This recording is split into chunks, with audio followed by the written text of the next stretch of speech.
Hey there folks, welcome to Spectrum Pulse. We talk about music, movies, art, and culture. And it's what you've all been waiting for, the year-end list. And let's start off with the one that's inevitably going to be the most popular, especially this year, the top 10 worst hit songs of 2016. I'm going to try and maintain a level composure for as long as possible with this video. I know so many of you will want me to get good and furious. After all, it's the worst hits of this year. This is when you're supposed to deliver the killing blow with righteous fury. This is your chance to exile the dregs to whatever just punishment they so rightly deserve. Take a blowtorch to the rectum of a year that so many music critics, hell, so many people in the public at large, have already branded as one of the worst in recent memory, certainly in this decade. And yet, if you look at the year-end Hot 100, well, here's the thing. Due to my stipulation that I can only choose songs from that year-end list that Billboard publishes, and the fact that I've got my own weekly show, Billboard Breakdown, discussing all these changes in songs in detail, I've been acutely aware of this disaster for months now. I've seen it happening in slow motion. The calls that 2016 were the worst, they picked up in the summer and they exploded in the fall, not helped by cultural forces beyond the charts themselves that we will not be discussing in this video, but it becomes disheartening when you've been coping with it for a week after week, and you can explain in excruciating detail why all this happened. What it reminds me most of are the charts in the very early 90s. I'm talking like 90 or 91, replacing Paul Abdul ripoffs for Rihanna ripoffs, an embrace of tepid, tropical, or adult contemporary sounds and pop that stank of non-effort, and when there were new acts on the horizon, they looked to have no sustainable future in sight, or at the very least, you hope to hell they didn't. Hell, even country in the early 90s was on the upswing thanks to the neo-traditional sound revival, sort of like the indie Americana revival today, but whereas we could look to hip-hop and rock to revitalize the trends in that decade going forward, well, in a wrap, we somehow managed to get the dregs of an otherwise promising year, and the most rock getting airplay this year on the Hot 100 was 21 Pilots and Ex-Ambassadors. As I said, every critic has already told you that 2016 was dreck. Now it's time to go deeper and count out the worst. Fair warning, folks, it's gonna get ugly. So let's start off with our Dishonorable Mentions, shall we?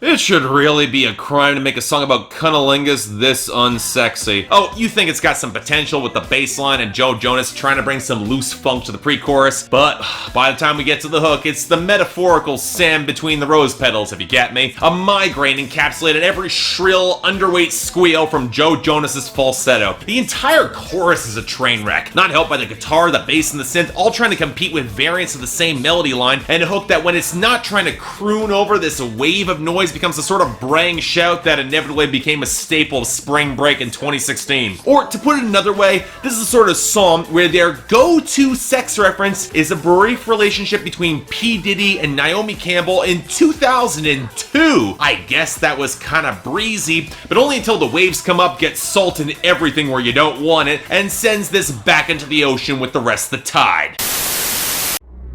Dropped out of school, now we done rich. This sound like some 4301 shit. All my niggas wanna do is pop style. Turn my birthday into a lifestyle. Tell my mama I love her if I do not make it. Got so many chain, they call me chain and tater. You know, I was kind of on the fence whether or not this or One Dance would have hit this year-end list, but despite far worse production, One Dance, it's a trifle. It's emptiness personified. Beyond the doofy hook, there's nothing really there. What pop style represents, on the other hand, is waste, at frankly a criminal level. Drake gets Jay-Z, but only has him speak 2 bars. He gets Kanye West, to his credit, who actually stays on topic and slaps back with a verse seemingly designed to bait controversy, and then on the album, Drake is so terrified of being upstaged that he cut both of their performances for another lousy verse from him, as if we wanted that. And to be fair, he would have gotten shown up there. Got so many chains, they call me Chaining Tatum. Are you really trying your hardest, Drake? Hell, even the hook stinks of non-effort. I actually kind of like the eerie pianos and ghostly backing vocals until it flattens into this clunky, bass-heavy drone where Drake can't even be bothered to try. There's no sense of paranoia that you would need for a song like this, or atmosphere atmosphere, just laziness all around the forced hard rhyming to Drake's half-drugged delivery. And on the topic of utterly tedious songs, I hate you, I love you, I hate that I love you. Don't want to, but I can't put nobody else above you. I hate you, I love you, I hate that I want you. You want her, you need her, and I'll never be her.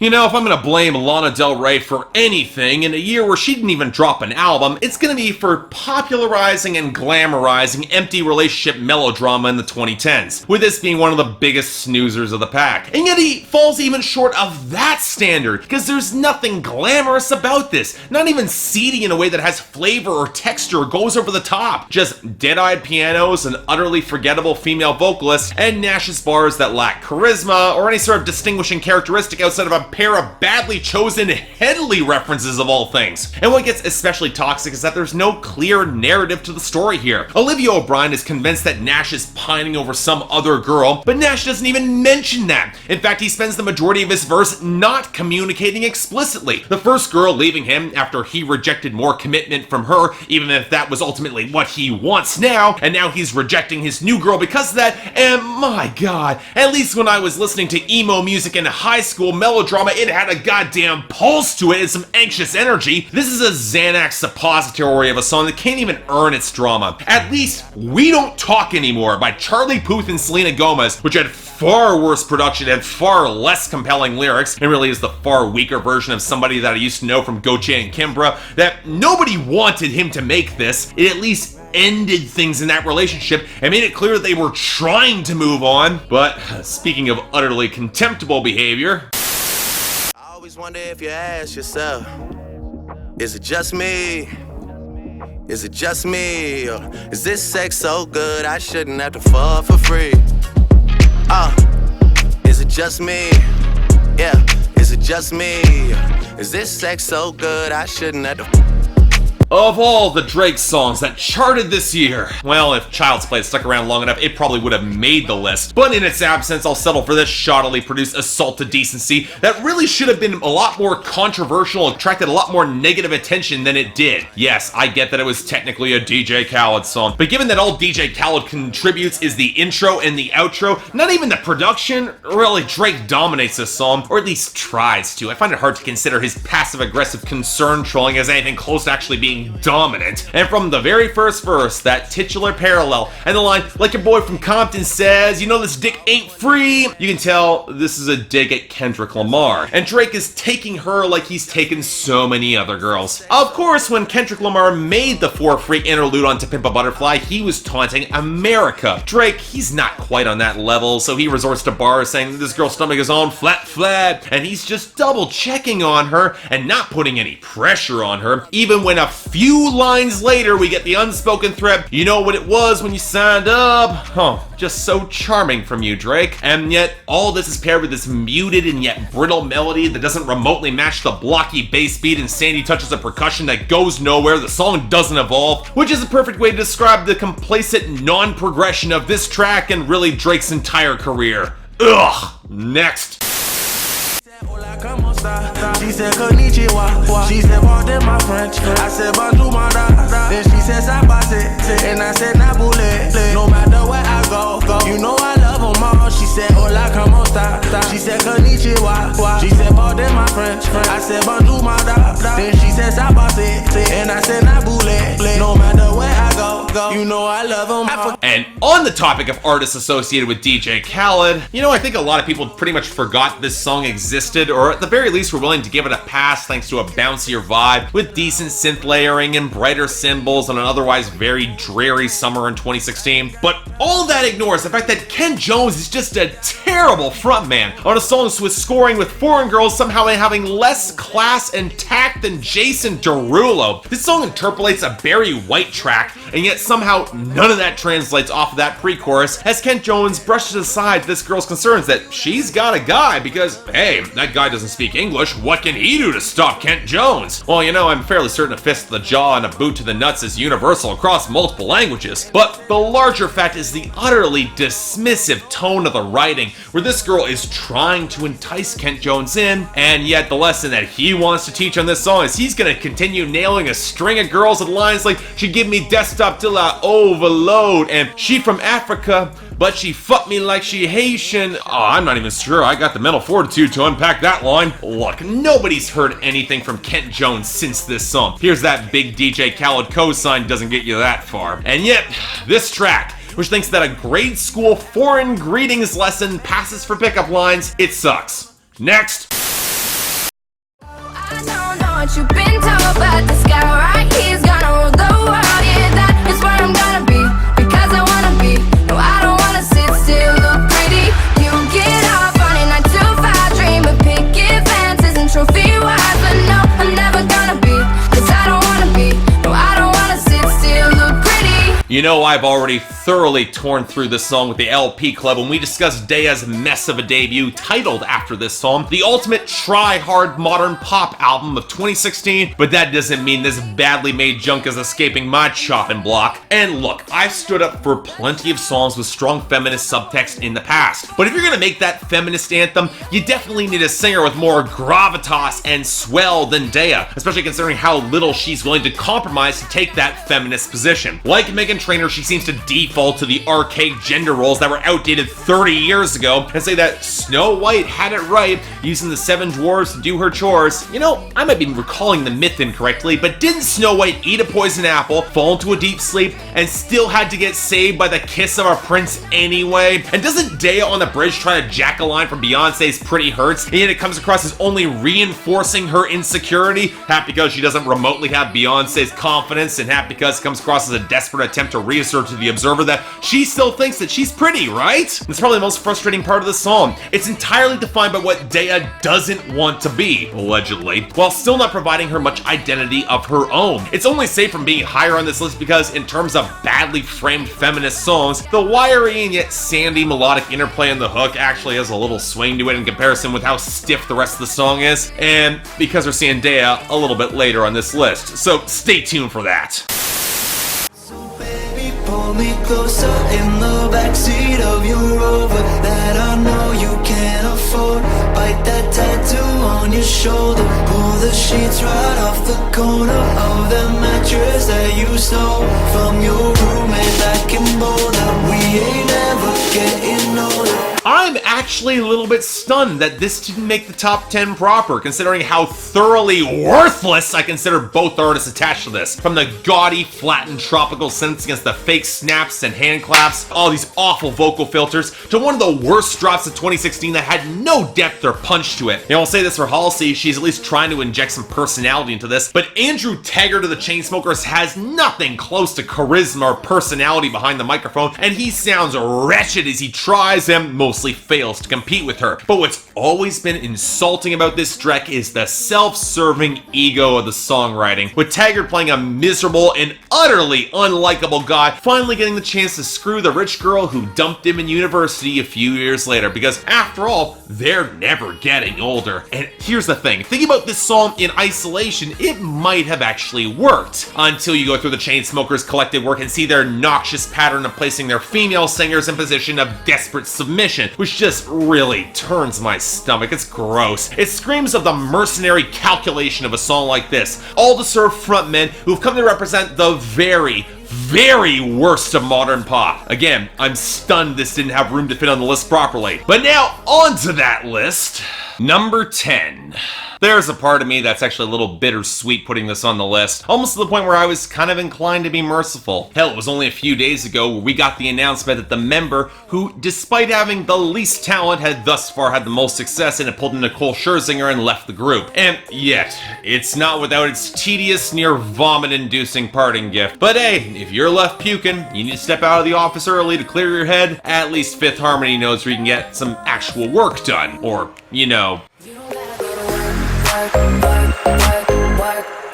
Work, but you gotta put in work, work, work, work, work. work. You don't gotta go to work, work, work, work, work, work, work. Let my body do the work, work, work, work, work, work, work. We can work tomorrow.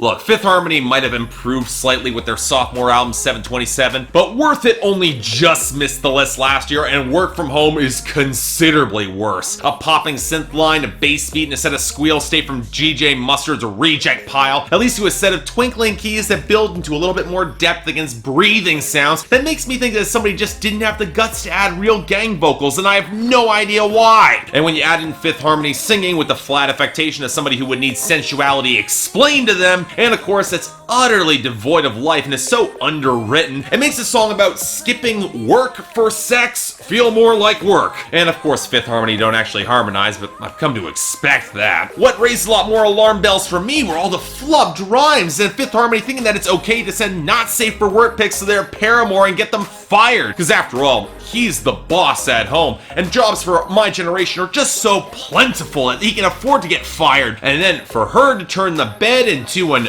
ocean?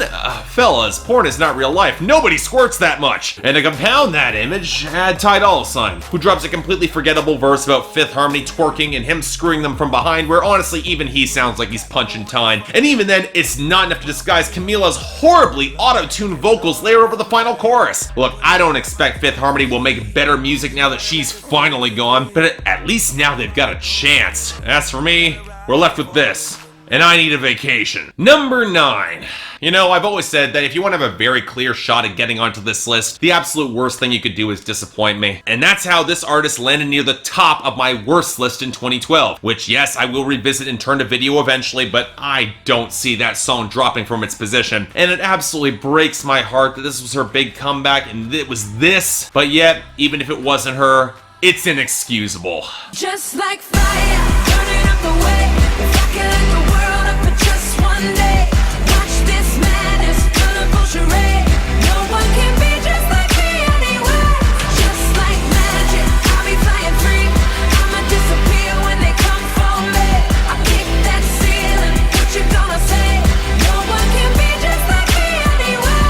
Just like fire. You know, I've gone on record a number of times that I'm a Pink fan. Her work from 2001 to 2008 was a shot of bratty yet intelligent pop rock that easily held its own. And So What is one of my favorite hit songs of the decade, one of the best of 2008. And yet, in 2012, everything seemed to fall apart on the overproduced mess that was The Truth About Love, the album that I thought killed her career. But instead, she took a few years off, did an album with the guy from City and Color, and then did about the worst thing possible. Put together a soundtrack hit for the sequel to Disney's live-action Alice in Wonderland. And whatever they were paying her was clearly not enough for her to care. This is one of the most soulless and empty pop comebacks to drop this year. And yet in a year where Lady Gaga, Gwen Stefani, Katy Perry struggled, Pink somehow managed to succeed with one of the worst hits of her career. Gutless acoustics that try to recall the sour energy that worked for her hit on Sober, before breaking into the bland percussion over melody formula that has crippled so many otherwise good pop songs in the past 3 years. Seriously, I hear more trap snares than electric guitar. That's just wrong for a Pink song. And that's not even getting to the screechy segment on the hooks or the lyrics that evoke fire as the main metaphor, but can't bring any of that madness to the instrumental. Plus that rap bridge that reminds me less of her aggressive delivery on a song like Humble Neighborhoods, arguably her best song, and more like Taylor Swift's rap bridge on Shake It Off. You know, when Taylor Swift sold out too. Nothing close to fire went into this gutless waste of time for a terrible movie. Reminds me more of a stiff breeze full of ash, signaling the death of a career that really deserved a better end. Number 8, and on the topic of disappointments that had real potential before squandering pretty much all of it.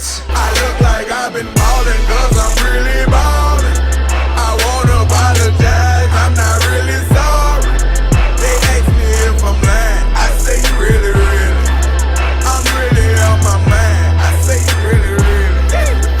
Really, really. Okay, so here's a question. Does anyone actually remember Kevin Gates? I say that because he had 2 hits this year and a fair amount of buzz that seemed to evaporate once Isla dropped, along with any semblance of talent or originality. Also possibly having something to do with the fact that he was banging his cousin for 2 years, but hey, you never know. A prime example of personality trumping over everything else. I was originally backing this guy when I covered I Don't Get Tired on Billboard Breakdown, but when 2 Phones, it was just asinine. It really was just inexcusable. Aside from the annoying as hell multi-tracking over this dull, bass-heavy organ line, this is all about Kevin Gates trying to convince us he's all about that life. Really. And you know, you say it like that, I'm so immediately skeptical, especially when you were hurt that you're a diamond shine because they're real diamonds. Lots of things are shiny, dude. That he can sing, which the hook proves that he is woefully inadequate, and him treating your girl like nothing special, eating out Jhené Aiko's ass, because we all wanted to hear that, and like his relationship with your girl like a flaking relationship, no eczema. And tell me if I'm wrong here. Does anyone or anything want to consider any of that or Kevin Gates when they're talking about sex? Throw in all the dropped rhymes and the headache-inducing chorus and the fact that this guy actually had some potential going in, and you have a song that I can barely get through in one sitting. At least I can't see us getting anything more from Kevin Gates. His career seems to have burned out. Right now, I'm fine with that. Next, number 7. There's only a few artists that inspire the sort of dispassionate loathing that any note from their song sends a tremble of rage down my spine. Normally it's because I've reviewed one of their albums and I know exactly how bad it can get. Or in this particular case, team up with a colleague because neither of us were getting through that review alone. And this isn't even the worst song from that album, but it doesn't mean we don't have a repeat offender for this list. I'm only one call away. I'll be there to save the day. Superman got nothing on me. I'm only one call away. You know, I said plenty of harsh things about Charlie Puth when John from ARTV and I teamed up to review his critically panned album, 9-Track Mind. But in case you need a reminder, here's my piece on One Call Away. It's rancid, basic garbage propped up by a singer who thinks that resurrected Pap Doom's gutless lack of soul he'll get all the girls swooning. And this song in particular relies on the fundamental principle that if you, the audience, feel weak and insecure, Charlie Puth will step up and save you and sweep you off your feet. After all, Superman's got nothing on him. So it seems like after crapping on my favorite boy band with his cheap excuses on Marvin Gaye, he resorts to taking a dump on one of my favorite superheroes. And after Batman v Superman, hadn't he suffered enough? And it's also where the song just falls apart completely. A song like this, so stripped back and old school and basic in its composition and production and structure and writing, it almost entirely relies on the presence of the singer. And Charlie Puth has no presence. No bass in his voice, no believable belting, his falsetto is painfully thin, and unlike Superman who could hear anyone around the world who's in trouble to step in as the man of tomorrow, Puth is just one call away. There's that distance there. I get the impression he's just pining away by the phone, waiting for someone, anyone, call. And given how miserably 9-Track Mind was received, he's gonna be waiting for a long time. Number 6. I'm a little shocked how few times I've seen this track on year-end worst lists thus far. I mean, my particular contempt for Kevin Gates aside, none of these picks should be all that surprising going in. There's inevitably going to be some overlap among critics. But I get the impression that a lot of people have tried to forget this song exists by any means necessary, or have made excuse after excuse in order to protect it. So let me remove some of those excuses once and for all. Hold up, way oh, way oh, way oh, way oh. Wiggy, way oh, way oh, way oh. Hold up, way oh, way oh, way oh. Stand up in the motor, bust the dashboard. Stand up in the motor, bust the dashboard. Hold up, wiggy, way oh, way oh, way oh. Way oh, way oh, way oh, way oh. You know, when people eventually look back at the distinct career of Future, they'll note 3 periods in his career. The first, everything up to 2014, where he was an utterly talentless rapper with no interesting content, a poor ear for beats, and a singing voice that lived and died on autotune and mostly died. The second, 2015, when he channeled his rage and depression at getting dumped by Kiiara and some passively nihilistic club bangers on the coattails of Drake. And 2016 onwards, where not even that well could last forever. And let's make this clear, despite a few hits, this was not a good year for Future, where copycats like Designer took the #1 first and overexposure seriously set in. And of course, there was this. An awful waste of time and effort that only barely scraped the bottom of the year-end list, and yet somehow finds new ways to piss me off every time. An incomprehensible hook blurred into auto-tuned mush. Rhymes and meter dropped almost at random. Less a third of this track even bothers to rhyme. A trap beat against a cloudy haze of synth that does nothing remotely interesting or evolve. And lest we forget,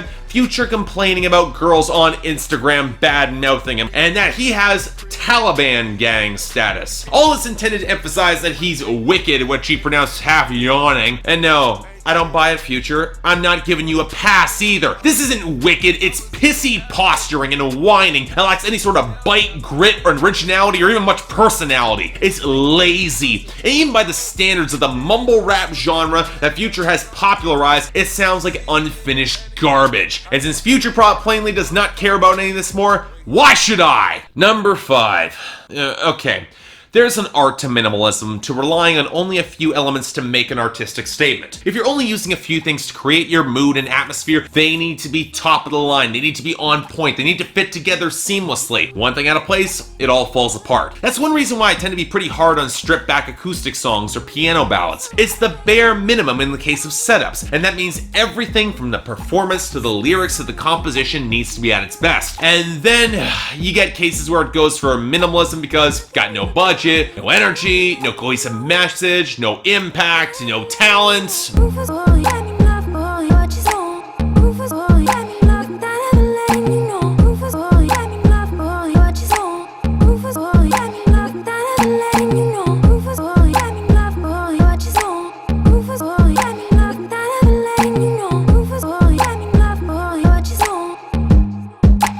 Okay, see, one of the reasons why people hated Iggy Azalea so much beyond everything that she ever said and everything she ever did was that her gangsta posturing and accent was so recognizable as phony. In reality, it's not like Rick Ross is anything more of a gangsta, but at least he was somewhat convincing in the role. Newcomer Kiiara, on the other hand, has not convinced anyone of anything at any time, anywhere, much less that she's a goal-wearing femme fatale that leaves bodies on the pavement? Seriously, am I hearing amateur hour here? Not just with the stripped back production with the low synth and the popping sound and a mix drowned out in reverb that of course brings in the pitch shifted vocals, but the most recognizable part of this song is the scrambled splatter of words that was probably fixed in post. I've had YouTube poops made about me that are more melodic and compelling. At least they would involve the instrumentation a bit, instead of this utterly underweight and colorless fragment holding together 3.5 minutes of nothing. And then we get the utterly confused nature of the content. You know, if you're such a man-eater, Kiiara, why do you spend chunks of the song complaining that he was never emotionally available for you, when in reality you were just gonna screw his brother with the personality of a leaky faucet? Shouldn't it not bother you if you're so much of a femme fatale? But let's get real. This song exists for the same reason that Iggy Azalea was very briefly popular. For sheltered white girls who don't know any better pretending that they're hard. And I'll be the one to say it.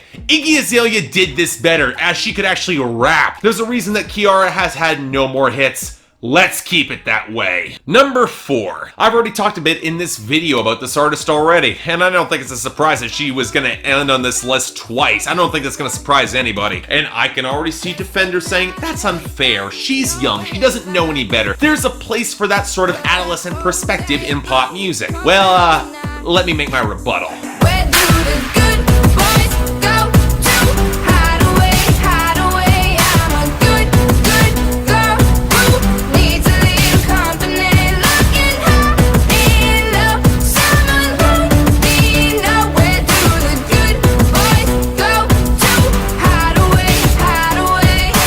So you know those artists that are so obviously unready for prime time that it immediately sours your first impression? I don't think I have felt it so strongly as I have with Daya in 2016. Because in a world where Lorde is at the top and Alessia Cara is somewhere near the middle, Daya is a wannabe. And while she cemented that position with Sit Still Look Pretty, I've always considered Hideaway far, far worse. The desaturated keys, the cheap preset beat shoved right to the front of the mix that sounds painfully fake, the jagged synth that only seems to emphasize Daya's extreme lack of vocal polish, and that's before we get to the lyrics. And look, I get that adolescent impulse when everybody else seems to have a partner and you don't, but what you don't do is spend an entire song prospectively negging both the guys and the girls in the picture that only shows you don't have the furthest comprehension of what you want or how relationships work. And it's kind of funny that you can read the song in two completely different ways that are both completely bogus. Either guys like girls who think they're funny and talk them up, because really who doesn't, or guys like squealing airheads that put out and treat girls like dirt in response. So way to slut shame and mischaracterize guys, because I can say emphatically that the majority of guys don't give a shit about high school gossip. But it gets worse, because if you're so desperate for a good boy because you're such a good girl, and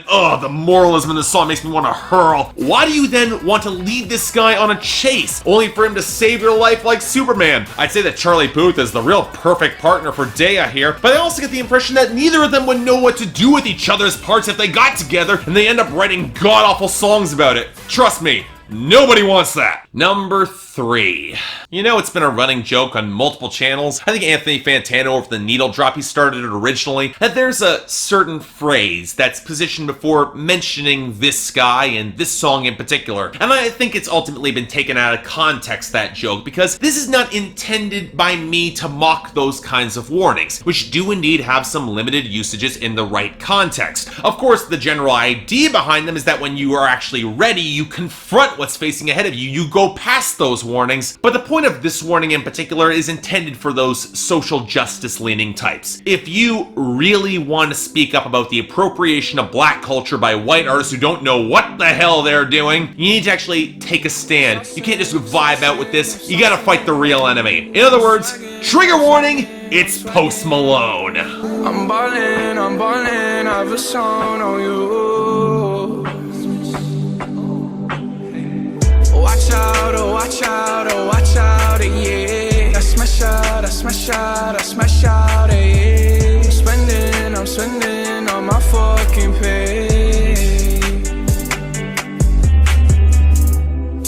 Oh, I've been waiting a year to cover this god-awful dreck, and since there's no way in hell that I'm covering Stoney, let's take out the trash. Post Malone is 2016's Vanilla Ice crossed with Jack Johnson, an artist with god-awful rhymes and content trying to assert street cred he does not have over instrumentation with no personality or energy. It's a shot of pure heroin to the eye socket and liquid cement dumped in each ear. And given that there is no shortage of underground rappers using this sort of reverb-drenched auto-tune style with no effort, I'm convinced of the easy conclusion, he got popular because he was just white enough to imitate the style without coming across as threatening. But that's assuming for me that he raised any sort of reaction beyond blood-curdling rage. Because if you can dig past the auditory sludge that he dares to call music, his bars are terrible, even by the standards of mumble rap. Forget the fact that from his flows, I seriously doubt that he snorts cocaine, but we're supposed to recognize him from his nosebleeds and his string of basketball reference, where of course he flubs rhymes as he claims to be the white Iverson, draw even more attention to the fact that, yes, he is indeed white. Allen Iverson could at least bring some hustle and intensity on the court where you can understand why he skipped practice, whereas this just reeks of non-effort that you get from a has-been celebrity phoning it in on the court. In a just world, Post Malone would never get to that point of stepping onto the court with NBA stars, but as it is, this is the tepid reek of privileged non-effort. Call it vibe music all you want, but America, you chose this over Anderson .Paak, and I sincerely hope you're proud of yourself, because you shouldn't be. Number 2. Oh, I bet a lot of you were assuming this would be my number 1. I think for a lot of critics it's really the obvious choice. A lot of people were heralding this as one of the worst songs of the year since the album was released. But at the end of the day, I get the impression that this was the song that killed her career, the second step down in a change in direction that not even her diehard fans wanted, because no follow-up hit from her sophomore album charted. And as such, I'm inclined to be modestly charitable, given that I probably will not have to deal with her again. And so quickly after she topped my worst list for the top 2 slots in 2015. And really, for as abysmal as this song is, I didn't really see the same possibility of cultural damage the same way her hits from last year, or my number 1 hit from this year could do. Because this year, she turned inwards to stare lovingly in that mirror, because it's really the only person that could love this song.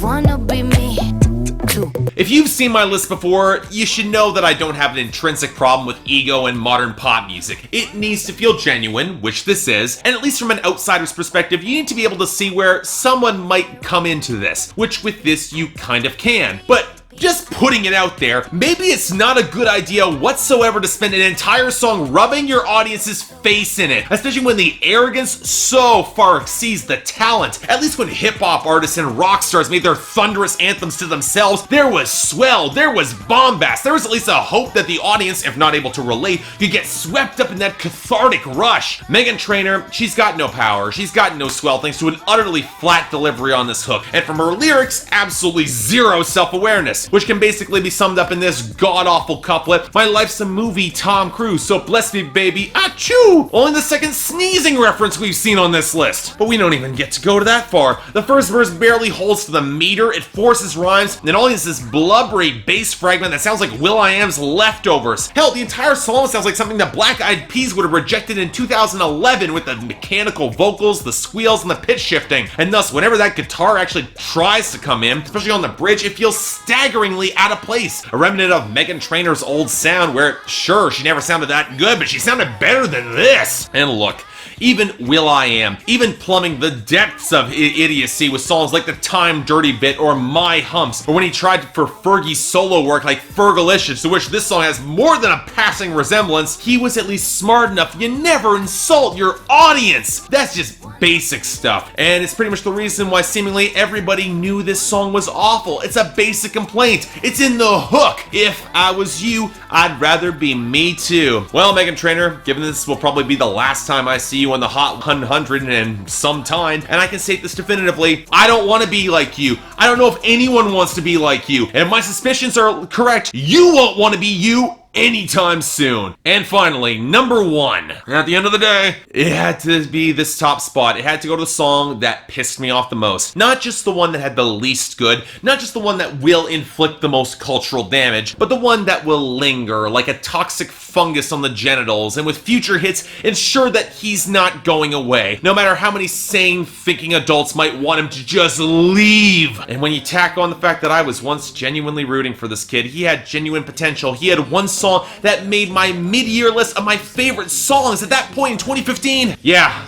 no way this slot was going to anyone else besides Shawn Mendes, because this year, he deserved it. I know I can treat you better than he can, and any girl like you deserves a gentleman. Tell me, why are we wasting time on all your wasted crown when you should be with me instead? I know I can treat you better than he can. It's rare when you find a song where not only is everything toxic and wrong, it keeps revealing new elements to stun you with the wrongness. The fact that Treat You Better is such an obviously desaturated retread musically of Stitches put me in mind that Shawn Mendes might as well be a new Nickelback in 2016, Canadian and all, but for as turgid and foul as Nickelback could be, even at their most sludgy and bland, or when they were ripping off themselves for like Someday was for This Is How You Remind Me, they at least had chugging swell and a certain rock star swagger and charisma that I could somewhat respect. Shawn Mendes seems to have this when he at least started, but by the time he released this turd of a sophomore album, Illuminate, that was gone in favor of cheap, atrociously written, horribly performed dreck, cribbing from the One Direction school of preying on his teenage fan base's insecurities to win over their hearts. Except worse, because at least when One Direction, they had energy, they at least were trying to have fun and drag the girls along with them. Treat You Better doesn't have the decency to do that. It's turgid and dank with a hammering percussion crushing the acoustics to convey some sort of urgency, which, you know, it could work in a song where Shawn Mendes was trying to steal someone's girlfriend, but lyrically, it's not framed like that. Shawn Mendes is trying to set himself up to look sensitive, because after all, such a nice guy. But it goes so much worse than that, because Shawn Mendes can't even hold the facade together. Why are we wasting time? I know you're wasting crime when you should be with me instead. Even if you buy the music video's bullshit of trying to frame him as rescuing this girl from an abusive situation. And really, if you're relying on the video to explain the text of your song, you have failed as a songwriter. Does this sound like anybody who is genuinely sensitive and wants to confront you or comfort you after being abused? Or just someone who's possessive and thinking with his dick? And you know what's even more infuriating is that there's no evidence whatsoever that this girl even wants Shawn Mendes. She hasn't given him a sign, otherwise why would he be asking for one on the bridge? We're just getting his unwelcome interjections into somebody else's relationship. Again, so charming, such a nice guy! But what's really sick and twisted about this song comes in the second verse. As Shawn Mendes says, "Tell me what you want to do." He's giving her the illusion of choice. He's not sweeping her off her feet to rescue her from a bad situation or even calling the cops. But here's the rub. There's absolutely no evidence that Shawn Mendes has any respect for his girl's choices, because if he did, he would have never made such a toxic, intrusive song like this in the first place. Throw in Shawn Mendes' delivery at his pissiest and a final chorus line that has been roundly mocked by every critic and most of the general public everywhere. At the end of the day, I'm just left feeling sick by this track. And not just because of it, but because this song on YouTube, 500 million views. Yep, the parting gift from Vine has somehow been normalized by more views than the population of the United States. The mewling message from Shawn Mendes and his co-writer Teddy Geiger to girls that you deserve guys who want to play mind games when you're not theirs and disregard your feelings when you are. Hey Americans, that sound familiar at all? Now it's not exact parallel. Again, end of the day, this guy's Canadian. But also at the end of the day, it's sniveling, it's craven, it's devoid of any sort of charm and charisma. It's absolutely worthless. And it doesn't seem to be going away either. Shawn Mendes is sticking around. You know what? He can say he can stop time, but he can't stop Ed Sheeran and Hosier from coming back and rendering him just as irrelevant as his failed pop star co-writer. In other words, 2017 can't come fast enough. And that's the end of this list. Hope you all enjoyed it. Again, 2017 can't come fast enough, but there are good lists on the way. You want to get more into the process? I got my Patreon link right there. But until then, I'm Mark. You're watching Spectrum Pulse. Screw 2016, and I'll see you next time.